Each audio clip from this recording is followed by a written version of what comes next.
रहीम viewers, आज हम mathematics में टेस्ट नंबर 4 करेंगे। ठीक है, मेरी आपसे गुजारिश है कि जो लोग अभी पहली दफ़ा ये वीडियो देख रहे हैं, मैं तो उनसे ये रिक्वेस्ट करूँगा कि इस चैनल को ज़रूर सब्सक्राइब कर लें ताकि आपके ज़रिए ये वीडियोस और आपके दोस्तों तक पहुंच सके और उन लोगों को फ़ायदा हासिल हो सके जो बच्चे या जो स्टूडेंट्स एकेडमी में अफोर्ड नहीं कर सकते, एकेडमी की फ़ीस अफोर्ड नहीं कर सकते। ठीक है, या उनके घरों से एकेडमीज़ दूर हैं, तो आपकी कंट्रीब्यूशन से, आपके हेल्प से ये वीडियोस उन तक पहुंच जाएंगी और वो घर में बैठ के अपनी तैयारी कर सकेंगे। तो ये आपका एक नेक काम भी है। ठीक है, आपने इसके ज़रिए एक लोगों तक पहुंचाना है। ठीक है, कि लोग फ्री ऑफ कॉस्ट जो है इन वीडियोस को देखें और इससे फ़ायदा उठाएं। ठीक है, अगर कोई ऐसा सवाल जो आपको समझ ना आए, आप कमेंट्स में लिख सकते हैं, तो वो मैं आपको समझा दूंगा। ठीक है, इसके अलावा इस टेस्ट में वो तमाम क्वेश्चंस जो हैं वो डाले गए हैं जो आर्मी, नेवी, एयरफोर्स के मुख्तलिफ टेस्टों में आ चुके हैं। स्टार्ट करते हैं। पहला क्वेश्चन है, डिग्री ऑफ इक्वेशन आपको दी हुई है, इसकी डिग्री आपने बतानी है। तो याद रखें कि ये जो सपोज हमारे पास इक्वेशन एक टर्म है एक्स स्क्वायर, वाई स्क्वायर और जी क्यूब, तो इसमें पावर्स को आप जमा कर देंगे क्योंकि ये तीनों वेरिएबल्स आपस में मल्टीप्लाई हो रहे हैं, तो इन तीनों को हम जमा कर देंगे इनकी पावर्स को। तो 2 + 2 + 3 हमारे पास 7 आ जाता है। तो इसकी जो मैक्सिमम डिग्री है वो 7 है। नेक्स्ट हमारे पास क्वेश्चन है, which is variable in 2x³ + 5। तो हमेशा याद रखें स्टूडेंट्स के जो भी x, y, z इक्वेशन में होता है तो वो हमारे वेरिएबल्स होते हैं। तो यहाँ पे हमारा x जो है वो वेरिएबल है। नेक्स्ट व्यूअर, हमारे पास हमने देखना है कि इस इक्वेशन में कोफिशिएंट क्या है। तो कोफिशिएंट वो कांस्टेंट नंबर होता है या वो कांस्टेंट, जैसे स्मॉल ABC भी हम अल्फ़ाबेट भी यूज़ करते हैं, तो जो वेरिएबल के साथ लगे होते हैं तो उनको हम कोफिशिएंट कहते हैं। लाइक यहाँ पे 6 जो है ये हमारा कोफिशिएंट है। Which is exponent of variable x in 5x³ y² z। तो स्टूडेंट्स ये हमने देखना है कि x की पावर, ठीक है, एक्सपोनेंट का मतलब होता है पावर, तो x की पावर जो है वो यहाँ पे 3 है, तो इसलिए आंसर आपका 3 होगा। नेक्स्ट हमारा क्वेश्चन है, which one is the factorisation of x4 + x⁴ + 64। तो कौन सी दो ऐसी फैक्टर्स हैं जिनका मल्टीप्लाई करें तो x⁴ + 64 आता है। तो ये हमारा ए आंसर है। इसको अगर आप मल्टीप्लाई करेंगे तो आपके पास x⁴ + 64 ही आएगा। नेक्स्ट हमारा क्वेश्चन है, which one is the factorisation. Factorisation ही होती है टुकड़े टुकड़े कर देना। तो हम x² को और टुकड़े तो ऐसे अलग तो कर नहीं सकते, लिहाजा सिर्फ हम सेपरेट करके लिख देंगे x × x। डॉट का मतलब होता है मल्टीप्लिकेशन। ठीक है, तो x.x.y.y.y यानी x² मीन्स 2 टाइम x और y³ means 3 times of y। ठीक है, तो यही इसका आंसर होगा। नेक्स्ट हमारा क्वेश्चन है, which one is the factorisation of x² - 7x + 10। ठीक है, तो इसमें आंसर आपका क्या होगा, यानी इसके दो के फैक्टर्स क्या होंगे। तो फैक्टर्स इसके देखें, x - 2 × x - 5, यानी इन दोनों का मल्टीप्लाई करेंगे तो आंसर आपके पास x² - 7x + 10 आएगा। नेक्स्ट आपका है कि ये आपको बस एक मैट्रिक्स दिया हुआ है और इसमें ये बताया गया कि आपके रोज़ और कॉलम जो हैं वो कितने हैं। तो रोज़ इसमें ये हैं 2 रोज़ हैं और हमारे पास 2 कॉलम्स हैं। तो इसमें जो हॉरिजॉन्टल में हमें देखते हैं तो इसको हम एक रो कहते हैं, इसको हम दूसरी रो कहते हैं। ठीक है, इस तरह ये फर्स्ट कॉलम है, ये सेकंड कॉलम है। ठीक है, तो ये आपके पास 2 × 2 की फॉर्म में भी आ सकता है और इसको हम 2 × 2 भी हम लिखते हैं। ठीक है, नेक्स्ट है a matrix with single column, वो मैट्रिक्स जिसमें एक ही कॉलम हो तो उसको हम हमेशा कॉलम मैट्रिक्स कहते हैं। ऑब्ट्यूज ट्राइंगल में नंबर ऑफ ऑब्ट्यूज एंगल्स हैं वो सिर्फ एक होता है, और ऑब्ट्यूज एंगल ये होता है more than 90 degree. Isosceles triangle में टू एंगल्स हमेशा कनकरेंट होते हैं, यानी एक जैसे होते हैं, क्योंकि उनकी दो साइड्स जो है वो एक जैसी होती हैं, उनकी लेंथ एक जैसी होती है। तो जिस ट्राइंगल में दो साइड्स या दो एंगल एक जैसे हों उनको हम आइसोसेलेस ट्राइंगल कहते हैं।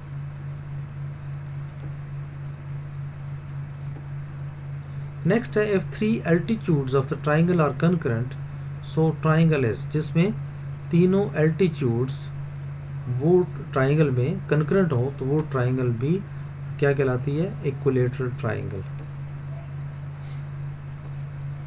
नेक्स्ट है interior angle of a triangle is 55।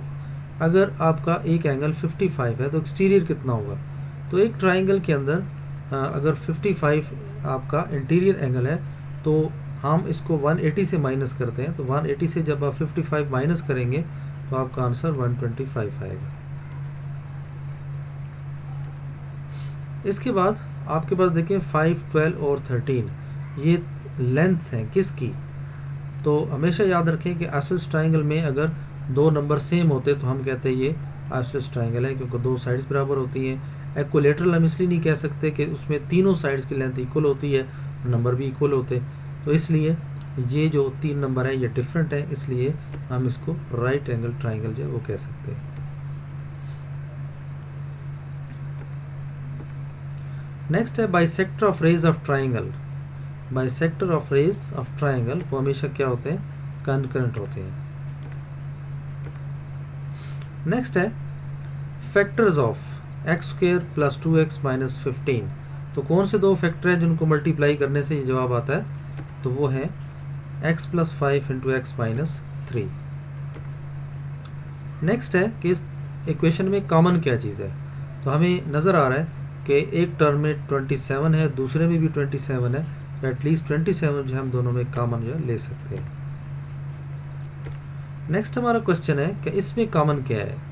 x देखें पहली टर्म में मौजूद है, दूसरे में x रेज़्ड टू पावर 6 है, यानी 6x हमारे पास उधर मौजूद है और एक x इधर मौजूद है लेफ्ट साइड पे, तो आप एक x कॉमन ले सकते हैं और एक a कॉमन ले सकते हैं, तो इसलिए आंसर भी x इंटू a होगा। नेक्स्ट है व्हाट इज कॉमन। इसमें भी कॉमन आपने देखना है, तो दोनों टर्म्स में हमारे पास दो टर्म्स हैं, एक term p raised to power 4 into q है, सेकंड जो है आपकी term q raised to power 4 into p है, तो दोनों में एक p कॉमन है और एक आपका q कॉमन है। नेक्स्ट आपको मैट्रिक्स दिया गया है और वो उनको बता दिया है कि एक सिंगुलर मैट्रिक्स है, तो आपने क्या करना है इसमें मैं आपको बता देता हूँ कि हमेशा इन दो टर्म्स को पहले मल्टीप्लाई किया जाता है और फिर माइनस करके आप इन दोनों को मल्टीप्लाई कर देते हैं, तो 64 minus 6x is equal to 0 आप लगाएंगे, क्योंकि ये बता दिया गया है कि this is a singular matrix, और सिंगुलर मैट्रिक्स जो है वो हमेशा उनका एडजेंट जो है वो 0 के इक्वल होता है, तो इसलिए 64 minus 6x is equal to 0 हो जाएगा और 6x दूसरी तरफ जाएगा तो प्लस हो जाएगा, और इसी तरह आप आंसर जब निकालेंगे डिवाइड करेंगे 64 पर 6 तो आपका आंसर आ जाएगा 32 डिवाइड बाई 3। नेक्स्ट आता है if A B is equal to b a and is equal to 1, तो कौन सी स्टेटमेंट जो है वो ज़्यादा मौजू है और जो हम कह सकते हैं कि ये ठीक है, तो this is A and B are multiplicative inverse of each other, क्योंकि जब भी एक नंबर दूसरे नंबर से मल्टीप्लाई होके आंसर 1 आता है तो हम कहते हैं कि ये दो नंबर एक दूसरे के मल्टीप्लाइकेटिव इनवर्स है, यानी अगर 2 है तो 2 का मल्टीप्लाइकेटिव इनवर्स 1/2 होगा, अगर 3 है तो 1/3 उसका मल्टीप्लाइकेटिव इनवर्स होगा, ठीक है। तो यानी कम से कम वो दोनों नंबर एक दूसरे के मल्टीप्लाइकेटिव इनवर्स होंगे तो आंसर आपका 1 आएगा। नेक्स्ट है कि आपको दो मैट्रिक्स दे दी गए हैं और फिर बताया गया है कि आपकी कौन सी स्टेटमेंट जो है वो सही है, तो a इज इक्वल टू 3 हम इस तरह नहीं कह सकते, क्योंकि 1/3 जो मल्टीप्लाई हो रहा है, तो 1/3 जब 3 से मल्टीप्लाई होगा तो 1 आ जाएगा, 6 से मल्टीप्लाई करेंगे तो फिर 2 आ जाएगा, और 9 से मल्टीप्लाई होगा तो ये आपका आंसर जो है, इससे मल्टीप्लाई होगा तो 1/3, यानी पहले आपने इसको इससे मल्टीप्लाई करना है 1/3 को, फिर आपने 6 से मल्टीप्लाई करना है, फिर आपने 9 से, और फिर आपने 12 से मल्टीप्लाई करना है। तो 1 पहले 3 से मल्टीप्लाई करेंगे तो आंसर 1 आ जाएगा, और 6 से मल्टीप्लाई करेंगे तो आंसर 2 आ जाएगा, और 9 से मल्टीप्लाई करेंगे तो 3 आ जाएगा, और यहाँ पे 12 से मल्टीप्लाई करेंगे तो आंसर 4 आ जाएगा। तो इसका जो बेस्ट आंसर है वो A = 1, B = 2, C = 3 and D = 4। तो ये ऑप्शन जो है वो आपका करेक्ट ऑप्शन है। A line segment whose ends are the 2 points of a circle, तो उसको हम क्या कहते हैं, कॉर्ड कहते हैं, ठीक है। नेक्स्ट है अ कॉर्ड, वो chord which passes through the centre of the circle, तो वो कौन सा कॉर्ड जो सेंटर ऑफ सर्कल से गुजर के जा रहा हो तो उसे हम डायमीटर कहते हैं, ठीक है, क्योंकि वो सेंटर से गुजर रहा होता है इसलिए हम इसको डायमीटर कहते हैं। और जो डायमीटर से ना गुजरे तो कोई भी 2 पॉइंट्स के दरमियान फासला, तो उसको हम फिर कॉर्ड कहते हैं। How many kinds of arcs of triangle are there, तो आर्क जो है वो 2 किस्म की होती हैं एक सर्कल में, ठीक है, ये याद रखना है। राइट एंगल ट्राइंगल में जो number of triangle right angles होते हैं वो हमेशा 1 होता है, ठीक है। राइट एंगल कहते हैं 90 डिग्री का, जिसके साथ 90 डिग्री बने। Sum of meds of 3 angles of a square, square का जो अगर आप कह रहे हैं कि 3 एंगल्स उसमें सम जो है वो 270 है, और वो स्क्वायर है, 4 साइड्स हैं, 4 एंगल्स हैं, तो उसका 4th एंगल क्या होगा। हमेशा याद रखें कि चाहे वो स्क्वायर है या रेक्टेंगल है, तो 4 जावियों का उसका मजमुआ जो है वो 360 बनता है। अब 270 में कितने हम जमा करें कि हमारा आंसर जो है वो 360 आ जाए, या दूसरे लफ्ज़ों में आप ये कह सकते हैं कि 360 में से 270 माइनस करें तो आपके पास आंसर आ जाएगा 90।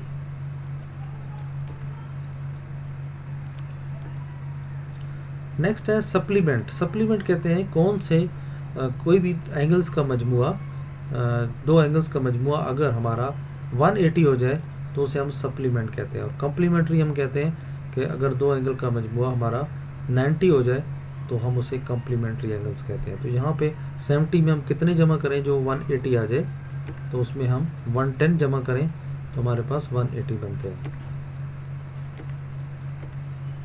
नेक्स्ट है sum of 2 angles of a triangle is 120, तो 3rd एंगल क्या होगा। तो ट्राइंगल में हमेशा याद रखें कि टोटल एंगल जगह जो सम होता है वो 180 होता है, तो 120 के बाद हम कितना इसमें प्लस करें जो 180 हो जाए, तो इसमें 60 अगर जमा करें तो हमारे पास 180 बनता है। नेक्स्ट है sum of 3 angles of a triangle, तो 3 जावियों का मजमुआ एक ट्राइंगल में हमेशा 180 होता है। Sum of 2 number is -13 and their product is -30। What are numbers, इसका मकसद ये है कि अगर आप 2 नंबर, कोई भी 2 नंबर ऐसे नंबर नीचे से आप सिलेक्ट करें जिनको जमा करें तो आंसर आपके पास -13 आए, और दोनों को अगर मल्टीप्लाई करें तो आंसर -30 आए, तो इसमें आंसर 2 एंड -15 है। इसमें आप जमा करेंगे तो आंसर -13 आएगा, और मल्टीप्लाई करने से आपका आंसर -30 आता है। नेक्स्ट है आपका sum of 2 expressions, if one expression is x² - y² and others expression जो है वो क्या होगा, तो उसमें 2x आएगा, ठीक है। ये थोड़ा सा लंबा क्वेश्चन है, ठीक है, इसमें आप टाइम टेकिंग है, तो कोशिश करें कि जब भी आपका टेस्ट हो तो ऐसे लंबे क्वेश्चंस को पहले हाथ ना डालें, क्योंकि ये आपका टाइम वेस्ट करेगा। आप पहले वो सवाल हल करें जो आप आसानी से कर सकते हैं, और उसके बाद फिर आप वो सवाल देखें जो टाइम टेकिंग थे और जो अभी तक आपने नहीं किए, तो फिर आप उन सवालों को अटेम्प्ट कर सकते हैं। नेक्स्ट है which one is the factorisation of x² + x, तो इसमें आप एक x कॉमन ले सकते हैं और अंदर x + 1 जो है वो रह जाएगा। नेक्स्ट क्वेश्चन है what is common amongst x³ + x² + x, तो इसमें हमेशा x जो है वो तमाम में मौजूद है, तो इसलिए मिनिमम पावर आपकी x है, तो इसे हम x ले सकते हैं। अब इस इक्वेशन में कॉमन क्या है, अगर देखें तो 5 डिवाइड हो सकता है, 5 पर भी, 65 पर भी और 10, मीन्स कि जो हम कॉमन ले रहे होते हैं वो अंदर डिवाइड भी कर रहे होते हैं। तो अगर वो अंदर डिवाइड हो रहा हो तो इट मीन्स कि वो हम कॉमन ले सकते हैं। तो 5 से वो हम तमाम में कॉमन ले सकते हैं। नेक्स्ट है if A B and C, ये 3 मैट्रिसेस हैं, तो A B is equal to C हो तो फिर बी जो है वो किसके बराबर होगा, तो ए जब हम दूसरी तरफ लेके जाएंगे तो ए रेज़ टू पावर -1 बन जाएगा, तो हम b is equal to A raise to power -1 into C लिख सकते हैं। नेक्स्ट है अगर p आपके पास एक मैट्रिक्स है और then p will be a singular matrix, तो सिंगुलर मैट्रिक्स का कौन सा तरीका है कि हम इन दोनों को मल्टीप्लाई कर देते हैं, a d minus B C, minus हम फार्मूले का लगाते हैं a d minus B c, तो क्योंकि ये सिंगुलर है तो इसलिए हम इसको इज इक्वल टू 0 जो है वो लिख सकते हैं। ठीक है, तो a d minus B c, ये आगे पीछे हो सकते हैं, d a minus c b भी हो सकता है, तो इसलिए ये ख्याल करना है कि ये चेंज भी हो तो बात एक ही है, मल्टीप्लिकेशन में टर्म्स आगे पीछे हो सकती है। Such points of plane which are equal distance from a fix point, तो उसे हमेशा हम सर्कल कहते हैं, क्योंकि सर्कल में आप सेंटर से जितनी भी हमारी सर्कल बना होता है तो वो बेसिकली सम ऑफ पॉइंट्स है, तो पॉइंट्स को मिला के हर पॉइंट का एक डिस्टेंस है और वो डिस्टेंस सेंट्रल पॉइंट से सेम रहता है। नेक्स्ट है आपका distance of any point of circle to the centre is called, centre से लेकर किसी भी पॉइंट तक, ठीक है, यानी अगर आपके पास एक सर्कल है तो सेंटर से लेकर आपका किसी भी पॉइंट पर जो फासला होता है वो हमारा क्या कहलाता है, इसे हम कहते हैं रेडियस। ठीक है, नेक्स्ट हमारा आता है line segment joining any point of the circle to its centre, तो उसे हम रेडियल सेगमेंट कहते हैं। मीडियंस ऑफ अ ट्राइंगल वो क्या होते हैं, हमेशा कंकरेंट होते हैं। 6, 8, 10 ये किसकी लेंथ है, क्योंकि तीनों साइड हमारी डिफरेंट है, तो ये राइट एंगल ट्राइंगल कहलाती है। Right bisector of a sides of a triangle वो हमेशा कंकरेंट होते हैं। Length of hypotenuse in figure is, तो लेंथ ऑफ पाइथागोरस थ्योरम आपने पढ़ा होगा कि हाइपोटेन्यूज इज का square is equal to base का स्क्वायर प्लस परपेंडिकुलर का स्क्वायर होता है, तो 12 का स्क्वायर प्लस 5 का स्क्वायर लेके हम इनका जब अंडर रूट ले लेंगे तो आंसर हमारे पास 13 आएगा। एक्स क्यूब प्लस 27 के फैक्टर क्या है, x plus 3 into x square minus 3x plus 9, ये A cube plus B cube वाला फार्मूला जो है आप इस पर लगाएंगे। इसमें भी ए क्यूब प्लस बी क्यूब का फार्मूला लगेगा, तो इसलिए हम इस फॉर्म में इसको लिख सकते हैं, ए क्यूब प्लस बी क्यूब की फॉर्म में।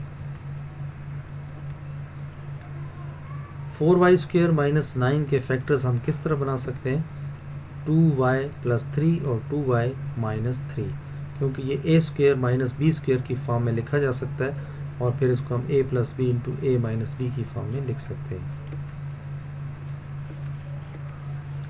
नेक्स्ट हमारा एक फार्मूला है, ये A cube plus B cube plus C cube minus 3ab, तो ये formula A plus B plus C into A square plus B square plus C square minus A B minus B C minus C A.